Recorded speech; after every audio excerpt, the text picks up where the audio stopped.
You know, I can still remember the first time I ever played Kingdom Hearts.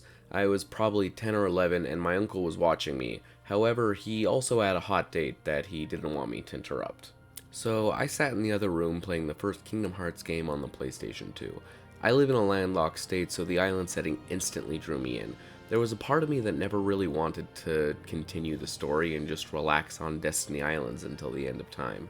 Eventually, I decided to progress the story since I haven't seen a single Disney character yet, and I was too new to gaming to know what a Final Fantasy was, so characters like Tidus and Wakka meant nothing to me. It was that night that started what became a lifelong obsession with a franchise that, despite all the things it does to irritate me, I have immense love for. I would have preferred Dark Road to be concluded by the time of the 20th anniversary, that way I could have a complete picture of the series as we currently have it. However, I really wanted to get this video out on the actual anniversary itself, so here we go. Kingdom Hearts has surprisingly been something I can actually play with my daughter. She's 2.5 and one of her favorite shows is Mickey Mouse Clubhouse. Whenever I'm playing and she sees Donald, Goofy, or Mickey on screen, she'll excitedly say their name followed by a "Oh Toodles."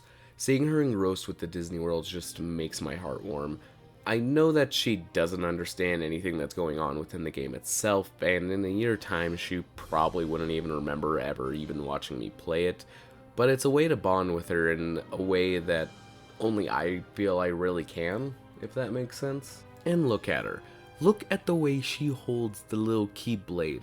Is it not one of the cutest things you have ever seen in your life? Granted, I am incredibly biased in this, but just wow, look at her. And outside of a relationship with my daughter, I've been able to create even stronger relationships with people from all over the world thanks to Kingdom Hearts. From places like New York, Egypt, Australia, and even New Zealand. I have had so many incredible experiences with these guys. From small stuff for us just chilling in voice chat and playing Jackbox games, to experiencing the announcement that our boy, Sora, would be in Super Smash Bros. Ultimate.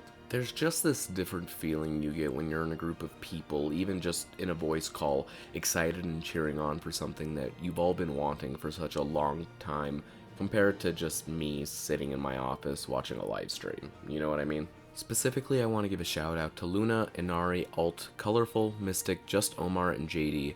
You guys have been such a positive impact on my life, and you've been there for so many things in terms of gaming and just personal issues that we've all been going through due to how terrible these past couple years have been. You guys mean a lot to me. Thank you for being in my life. Thanks to Kingdom Hearts, one of the longest standing friendships I have is with my friend Chaos. I remember when we were growing up, one of our favorite traditions would be the weekend before school started, we would basically play through Kingdom Hearts 1 and 2 non-stop.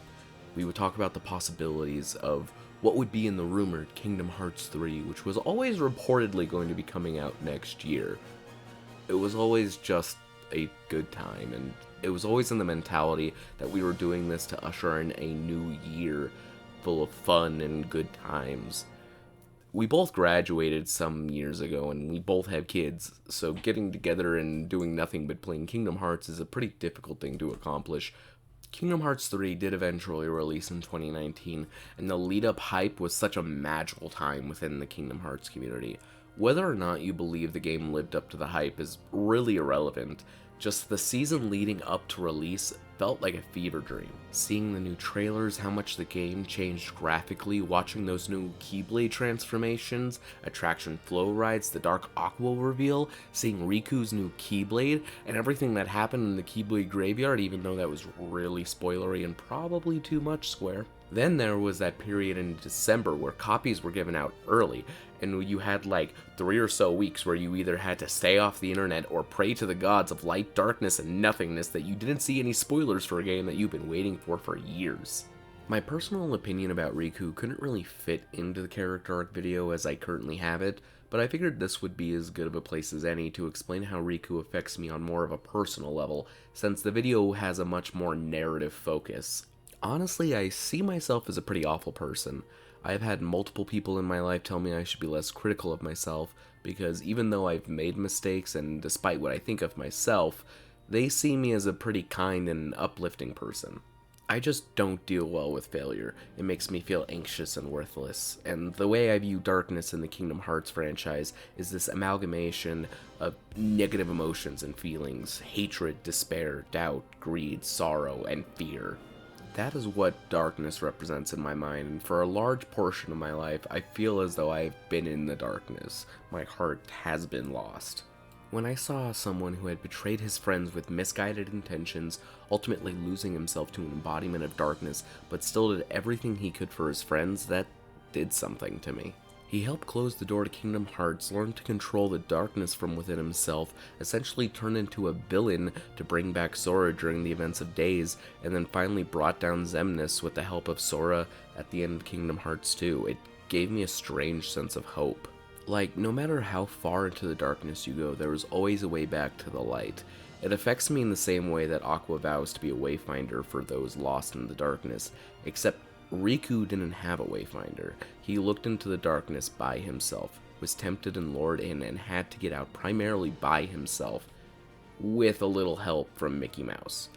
Just as someone who doesn't like to ask for help for a majority of situations, this really resonated with me. It is currently 4:30 a.m. on March 28th, 2022. Happy 20th anniversary, Kingdom Hearts. It's been a weird and wild ride, Nomura, and I can't thank you enough. I'm so excited to see what Phase 2 brings to the table, what information you're going to just throw at us and confuse us beyond all belief. This is such a stupid game franchise, and sometimes it doesn't make any sense, and yet you're able to put so much emotion and thought into all of it, and it's wild. Thank you. I I don't know where I would be today without this franchise. It's gotten me so many friends, it's gotten me out of so many situations where I didn't think it was possible.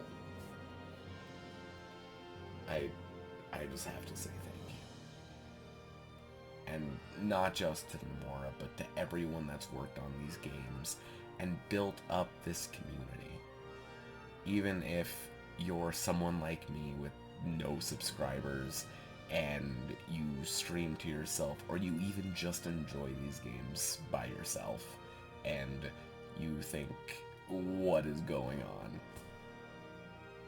You're part of this too, and our hearts are all connected. I'm glad that, in a weird way, we're all friends because of some boy that's friends with a dog and a duck. May your heart be your guiding key, guys. I'll see you all next time. Bye-bye.